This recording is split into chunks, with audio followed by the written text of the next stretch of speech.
నమస్తే తెలుగు వన్కి స్వాగతం. నేను రూపానాథెళ్ళ. ఈరోజు మనతో పాటు పంచసహస్ర అవధాని డాక్టర్ మేడసాని మోహన్ గారు ఉన్నారు. వారితో మాట్లాడదాం. సార్ నమస్కారం. నమస్కారం అమ్మా. Pleasure meeting you sir. మా అదృష్టం.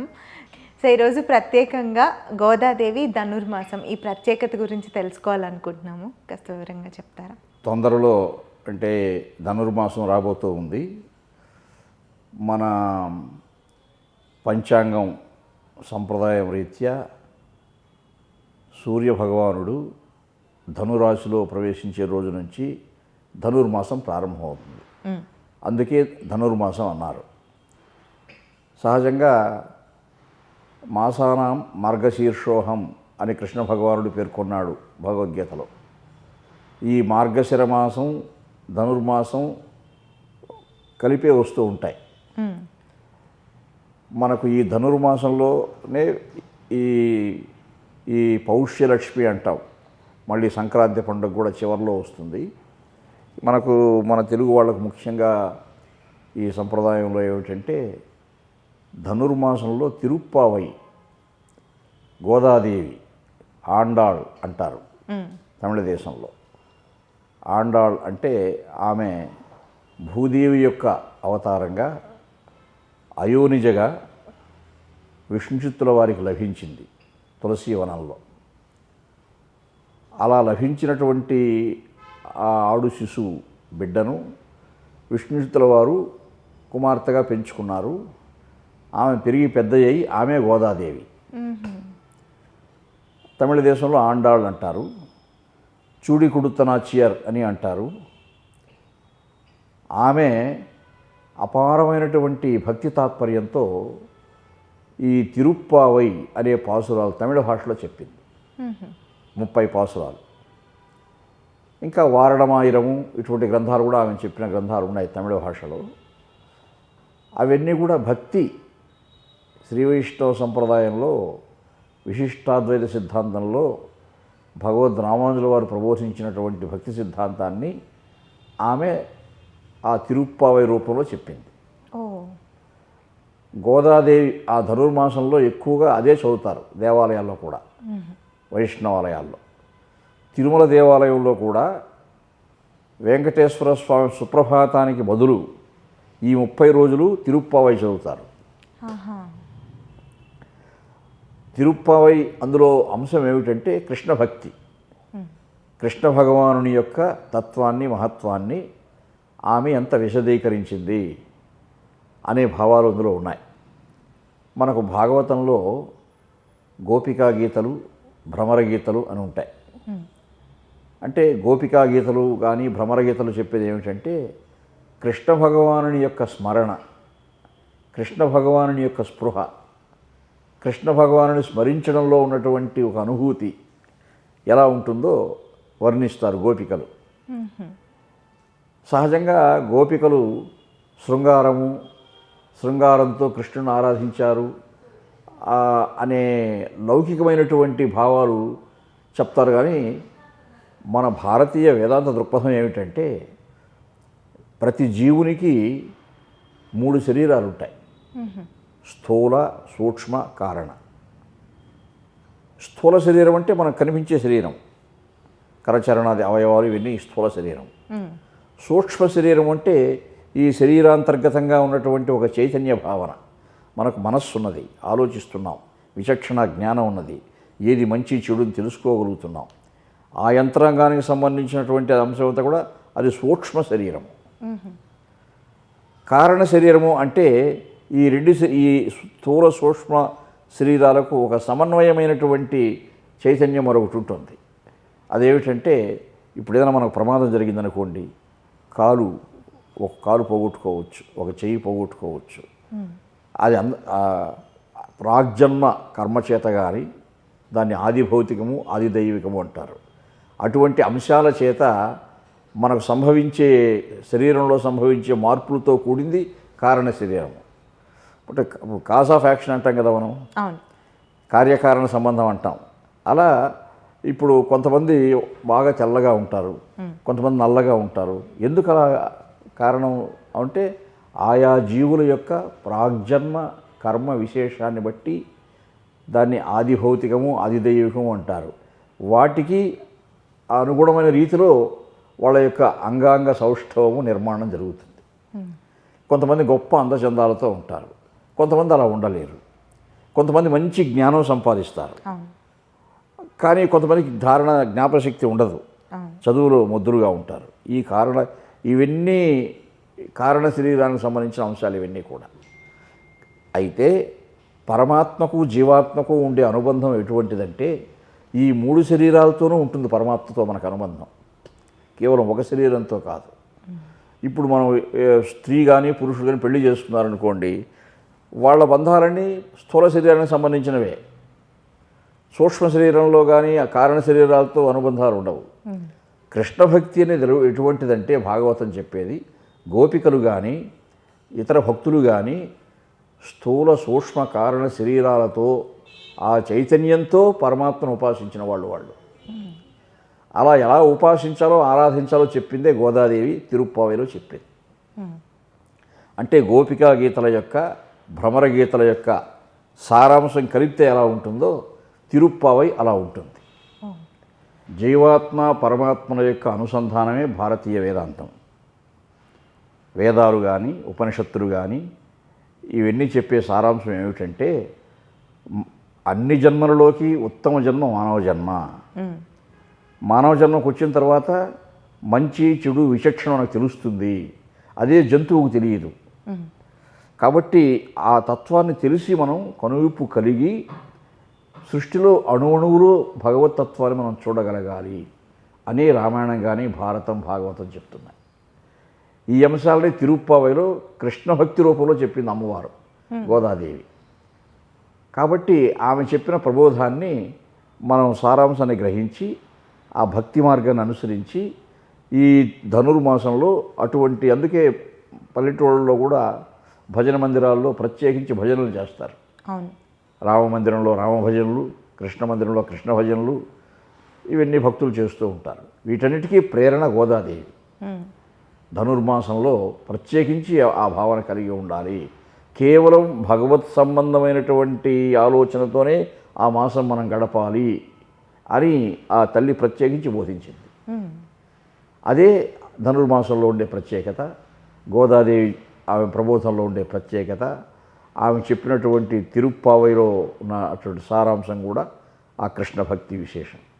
చాలా చక్కగా వివరించారు గురువుగారు. అయితే మరి శ్రీకృష్ణదేవరాయలకి గోదాదేవికి ఉన్న ఆ అనుబంధం, ఆ కావ్యం గురించి కూడా వివరంగా చెప్తారు. కృష్ణదేవరాయల వారే ఆ కావ్యం రాశారు తెలుగులో. ఓకే. శ్రీకృష్ణదేవరాయల వారు గోదాదేవి చరిత్ర రాశారు. ఆయన విజయనగర సామ్రాజ్య చక్రవర్తి. ఎంత మహారాజు అయినా కానీ ఆయనకు గొప్ప భాగవత లక్షణాలు ఉన్నటువంటి రాజు. ఆయన భక్తుడు. ఒక చక్రవర్తి హోదాలో 7 సార్లు తన ఇష్టదైవమైనటువంటి వెంకటేశ్వర స్వామి వారిని తిరుమలకు వచ్చి సేవించారు ఆయన. అలా తిరుమలలో వెంకటేశ్వర స్వామి వారిపై ఉండే భక్తి ప్రపత్తులు, స్వతసిద్ధంగా ఉన్నటువంటి భాగవత లక్షణము, ఇవన్నీ కలగలిపినటువంటి సంస్కారం ఆయనది. ఆయన మహాకవుల్ని పోషించాడు. ఈ గోదాదేవి చరిత్రను ఆముక్తమాల్యద అనే పేరుతో మహాకావ్యంగా రాశారు ఆయన. ఇప్పటికీ తెలుగులో మన పంచకావ్యాల్లో అది ఒక కావ్యం. తెలుగులో మనకు 5 ప్రముఖమైన కావ్యాలు పంచకావ్యాలు అంటారు. అందులో ప్రముఖంగా ఆముక్తమాల్యదని గురించి చెప్పుకుంటారు. ఆముక్తమాల్యద అవతరించింది కూడా కృష్ణా జిల్లాలోనే. ఎలాగంటే కళింగ దేశం జయించడానికి పెద్ద సేనని తీసుకుని పోతుంటారు కృష్ణదేవరాయల వారు. వెళుతూ విజయవాడలో కొన్ని రోజులు ఉన్నారు. ఆయనే చెప్పుకున్నాడు, మున్నే కళింగ దేశ విజయేష మనీషం దండెత్తిపోయి విజయవాటి కొన్ని వాసరంబులుండి శ్రీకాకుళాంధ్రనికేతనుండగు మధుమతను సేవింపన్బోయి. అంటే విజయవాడలో కొంతకాలం ఉండి అక్కడి సమీపంలో ఉన్న శ్రీకాకుళ పుణ్యక్షేత్రంలో వెలసినటువంటి ఆంధ్ర మహావిష్ణుదేవుని సేవించడానికి వెళ్ళాడు. హరివాసరోపవాసం వచ్చట గావింప అక్కడ ఏకాదశి వ్రతం చేసుకున్నాడు. ఆయన విష్ణు భక్తుడు కాబట్టి ప్రతి ఏకాదశికి వ్రతం చేసుకుంటాడు. ఆ సందర్భంలో అక్కడ ఆ వ్రతం చేసుకొని ఒక రాత్రి ఆ దైవ సన్నిధిలోని నిద్రించాడని చెప్తారు ఆయన.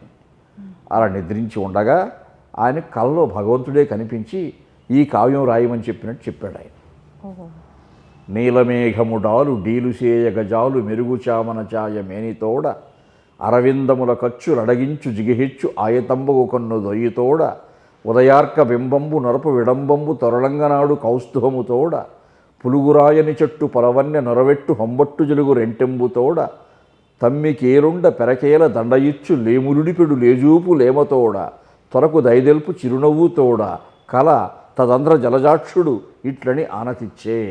అబ్బా. ఆ విష్ణుదేవుడు శ్రీకాకుళాంధ్ర మహావిష్ణుదేవుడు నీలమేఘశ్యాముడై గరుడవాహనారూఢుడై కౌస్తుభాలంకారుడై లక్ష్మీ వక్షస్థరుడై లక్ష్మీ సహితుడై ఆయనకు సాక్షాత్కరించాడు కల్లో రాయలవారికి. సాక్షాత్కరించి చెప్పాడట, పలికి తుత్ప్రేక్షోపములు జాతి పెంపెక్క రసికులవున మదారస చరిత్ర. నువ్వు ఇంత పూర్వం సంస్కృతంలో ఎన్నో గ్రంథాలు చెప్పి నన్ను మెప్పించావు. ఆంధ్ర భాష అసాధ్యంబే, అటువంటి నీకు తెలుగు భాష అసాధ్యం కాదు. అందు ఒక్క కృతి వినిర్మింపు మిక మాకు ప్రియముగాగా, అందులో కూడా ఒక మహాకావ్యం చెప్పి నాకు ఆనందం కలిగించు అని భగవంతుడే ఆదేశించినట్టుగా అక్కడ వస్తుంది ఈ మాట. దేశ భాషలను తెలుగు లెస్సనే మాట అక్కడ వస్తుంది. ఆ విష్ణుదేవుడే పలికాడని చెప్తాడు ఆయన. తిరుగదేల ఎన్న దేశంబు తెలుగు ఈయను తెలుగు వల్ల హుండ తెలుగొకండ ఎల్ల నృపులు గొలువ ఎరుగవే బాసాడి దేశ భాషలందు తెలుగు లెస్స. నువ్వు విజయనగర సామ్రాజ్య చక్రవర్తిగా సువిశాల సామ్రాజ్యాన్ని పరిపాలిస్తున్నావు. నీకెంతోమంది సామంతరాజులు ఉన్నారు. ఆ సామంతరాజులు వాళ్ళు అనేక భాషలు మాట్లాడే రాజులు నీకున్నారు. కొంతమంది తమిళం మాట్లాడతారు, కొంతమంది కన్నడం మాట్లాడతారు, కొంతమంది మలయాళం మాట్లాడతారు. కానీ ఆయా భాషలని నువ్వు విన్నావు కాబట్టి నీకే తెలుసుంటుంది దేశ భాషలను తెలుగు లెస్స అంటాడు. అప్పుడు వచ్చింది ఈ మాట, అంటే భగవంతుడే పలికాడని. అప్పుడు ఏ అంశాన్ని కావ్యంగా రాయాలో కూడా భగవంతుడు చెప్పాడని చెప్తాడు ఆయన. నినుగూర్తునన్న వినుము ఏ మునుదాల్చిన మాల్యమిచ్చున పిన్నది రంగమందైన పిండిలి చెప్పుము. శ్రీరంగంలో గోదాదేవిని వివాహం చేసుకున్న వృత్తాంతాన్ని కావ్యంగా చెప్పు. మున్నుగొంటి ఏవన్ అనదండు నొక్క మగవాడిడ నేను తెనుంగురాయడన్ కన్నడరాయ ఆ కొరతగప్పు ప్రియాపరిభుక్తవాక్కతన్ అని. గోదాదేవి పుష్పకైంకర్యం చేసినటువంటి అంశాన్ని, ధనుర్మాసంలో ప్రత్యేకించి నన్ను సేవించినటువంటి అంశాన్ని కావ్యంగా రాయి అని చెప్తాడు. అప్పుడు అంటే ఆ అమ్మవారు చెప్పినటువంటి అంశాల్లో భగవంతుని సంకీర్తనతో ఆరాధించడంలో ఎంత గొప్పతనం ఉందో చెప్పింది ఆ తల్లి. శ్రవణం కీర్తనం విష్ణు స్మరణం పాదసేవనం అర్చనం వందనం దాస్యం సఖ్యం ఆత్మనివేదనం అనే 9 వాక్యమార్గాలు ఉన్నాయి మనకి. భాగవతం చెప్పింది. అందులో కీర్తనం భగవంతునికి సంబంధించినటువంటి గుణగానాన్ని గుణములను గానం చేయడం, గానం చేస్తూ ఉంటే కళాకారులు వినడం, ఆ వినడంలో ఆనందం ఉంది, గానం చేయడంలో ఆనందం ఉంది అని అమ్మవారు చెప్పారు. ఆ అంశాన్ని నువ్వు కావ్యంగా రచించి భక్తలోకానికి అందించు, ఉత్తేజం కలిగించు. గోదాదేవి ఏ విధంగా నాకు పుష్పకైంకర్యం చేసిందో, అంటే తాను ధరించిన మాల కదా అర్పించింది ఆమె, అది వాళ్ళ తండ్రికి తెలియదు. విష్ణుచిత్తుల వారు పెరియాళ్వారు అంటారు ఆయన్ని. ఆయన మాలలు కట్టి, తులసి మాలలు పుష్పమాలలు కట్టి బుట్టల్లో పెట్టి ఉంటే ఆ పెద్ద మాల తీసి ముందు ఆమె వేసుకుంటుంది, వేసుకొని బావిలో నీడ చూసుకుంటుంది. తాను అందంగా ఆ దండ వేసుకున్నప్పుడు ఎంత అందంగా ఉండాలో ఒకసారి చూసుకుంటుంది ఆ తల్లి. తిరిగి మళ్ళీ తీసి బుట్టలో పెట్టేస్తుంది. ఆయనకి తెలియకుండా అదే ఎత్తుపై భగవంతునికి అలంకరిస్తూ ఉంటాడు. కొన్నాళ్ళకి తెలుస్తుంది, ఆయన తెలిసి బాధపడతాడు ఆయన. అయ్యో అపచారం జరిగింది భగవంతునికి, మనం ధరించిన మాల భగవంతునికి ఇవ్వచ్చునా అని ఆ భగవంతుని, ఆయన ఎంత భక్తుడంటే సగుణంగా భగవంతుడు సాక్షాత్కరిస్తాడు ఆయనకి. అప్పుడు భగవంతుడే సాక్షాత్కరించి చెప్తాడు ఆయనకి, అయ్యా మామూలు వ్యక్తులు ధరించినటువంటి పుష్పమాలను నాకు అర్పించకూడదు, కానీ ఆమె భూదేవి అవతారం, అంటే విష్ణుదేవునికి పట్టపురాణే కదా ఆమె కూడా. శ్రీదేవి ఎంతో భూదేవి కూడా అంతే. కాబట్టి వారు ధరించిన మాలలు నాకు చేయవచ్చు. కాబట్టి ఆమె అయోనిజిగా నీకు బిడ్డగా అవతరించింది, ఆ విధంగా నాకు పుష్పకైంకర్యం చేస్తూ ఉంది అని చెప్తాడు. కాబట్టి గోదాదేవి ఆ మాసంలో అందుకే శ్రీవిల్లిపుత్తూరు ఆ తల్లి జన్మస్థలం. అక్కడ తులసివనంలో దొరికింది ఆయనకి, పెరియాళ్ళవారికి. అక్కడి నుంచి బ్రహ్మోత్సవాల్లో వెంకటేశ్వర స్వామి వారికి కూడా గజమాల వస్తుంది. అంటే ఆ తల్లి పంపిస్తూ ఉందని సంప్రదాయం. అలాగే శ్రీరంగానికి ఇస్తారు. ఆమె ఎవరిని మానవ మాత్రలు పెళ్లి చేసుకోదు. ఆమె నేను వివాహం అంటూ చేసుకుంటూ విష్ణుదేవుని వివాహం చేసుకుంటానని, శ్రీరంగనాథుని వివాహం చేసుకుంటుంది. ఆయనలో ఐక్యమైపోతుంది ఆమె. కాబట్టి భూదేవి, కాబట్టి భూదేవి మానవ మాత్రం ఎలా వివాహం చేసుకుంటుంది? కాబట్టి భూదేవి ఎవరిని వరించాలో వాళ్ళనే వరిస్తుంది. ఆ కథే గోదా కళ్యాణంతో ఆముక్తం అనేది పూర్తవుతుంది. శ్రీరంగ క్షేత్రంలో, శ్రీవిల్లిపుత్తూరు క్షేత్రంలో శ్రీరంగనాథుడు స్వయంగా వచ్చి గోదాదేవిని వివాహం చేసుకుంటాడు. ఆ వృత్తాంతంతో కృష్ణదేవరాయల వారు ఆ కావ్యాన్ని పూర్తి చేస్తారు. అది శ్రీకాకుళాంధ్ర విష్ణుదేవుడు కల్లో కనిపించి రాయలవారికి చెప్పాడు. చెప్పి ఇది నీకు వెంకటేశ్వర స్వామిని పేరుతో నువ్వు ఆరాధిస్తావు కాబట్టి ఆయనకి అంకితం చెయ్యని చెప్తాడు. అంకితమోయన ఈకల వెంకటపతి ఇష్టమైన వేల్పగుట తదీయాంకితము చేయము అని చెప్తాడు. అందుకని ఆయన ఆ స్వప్నంలో భగవంతుడే సాక్షాత్కరించి చెప్పాడు కాబట్టి ఆ కావ్యం రచించి ఆయనకు ఆ కళ వచ్చిన తర్వాత అది చతుర్థయామంబున అంటాడు. 4వ జాములో వస్తుంది ఆ కళ. ఏ కళ అయినా 4వ జాములో వస్తే అది మంచి కళ జరుగుతుందంటారు. తర్వాత అందుకని ఆయన వేద పండితులందరినీ కూడా పిలిపించి స్వప్నఫలం చెప్పమని అడిగాడట. నాకు ఇలా కళ వచ్చింది, ఈ స్వప్నఫలం చెప్పండి అని అడిగితే వాళ్ళు కూడా భగవంతుడే ఆదేశించాడు కాబట్టి మీరు ఆ కావ్యం చెప్పాలి. ప్రబల రాజాధిరాజ వీరప్రతాప రాజ పరమేశ్వరార్థ దుర్గా నటేశ సాహితీ సమరాంగణ సార్వభౌమ కృష్ణరాయేంద్ర కృతి వినిర్మింపుము అన్నారంట వాళ్ళంతా. అందుకని శ్రీవిల్లిపుత్తూరు అంటే తమిళ దేశంలో ఒక పుణ్యక్షేత్రం. అది అక్కడ వటపత్రసాయిగా వెలిసి ఉన్నాడు కృష్ణుడు.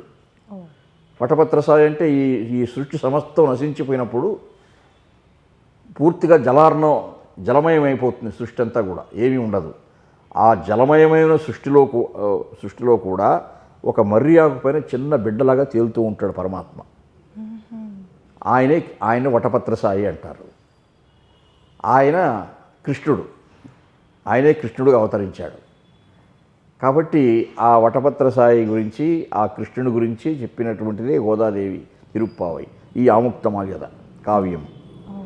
ఆ కావ్యం మీరు చెప్పండి అంటే కృష్ణదేవరాయల వారు శ్రీవిల్లిపుత్తూరు పుణ్యక్షేత్ర వర్ణనతో ప్రారంభిస్తాడు. ఆ పరిసరాలు వర్ణిస్తాడు.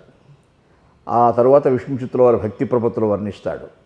ఆయన ఏ విధంగా పాండ్యరాజు లాంటి చక్రవర్తులకు కూడా వేదాంతాన్ని ప్రబోధించాడో, ధర్మాన్ని చెప్పాడో అది చెప్తాడు. ఆయనకి ఎలా దొరికిందో గోదాదేవి తులసీవనంలో అది వర్ణిస్తాడు. ఆ గోదాదేవి ఎంత భక్తి ప్రపత్తులతో ఇవన్నీ చెప్పిందో ఇవన్నీ వర్ణిస్తూ చివర ఆ తల్లి ఎలా శ్రీరంగనాథుని వరించింది, ఆ శ్రీరంగనాథుడే వచ్చి వివాహం చేసుకోవడం, ఇది ఆముక్తమాల్యదలో కావ్యం. అందుకని ధనుర్మాసంలో ఈ ఆముక్తమాల్యద కావ్యగోష్ఠి కూడా చేస్తారు, గోదా కళ్యాణాలు చేస్తారు. అది సో చూశారు కదండి, గురువుగారు చాలా చక్కగా ధనుర్మాసం గురించి, గోదాదేవి గురించి, శ్రీకృష్ణదేవరాయలకి గోదాదేవికి ఉన్నటువంటి అనుబంధ కావ్యం గురించి ఎంత వివరంగా వివరించారు. మీ అందరికీ నచ్చిందని అనుకుంటున్నాను. సో నెక్స్ట్ వీడియోస్లో మనం మళ్ళీ కలుసుకుందాం. నమస్కారం.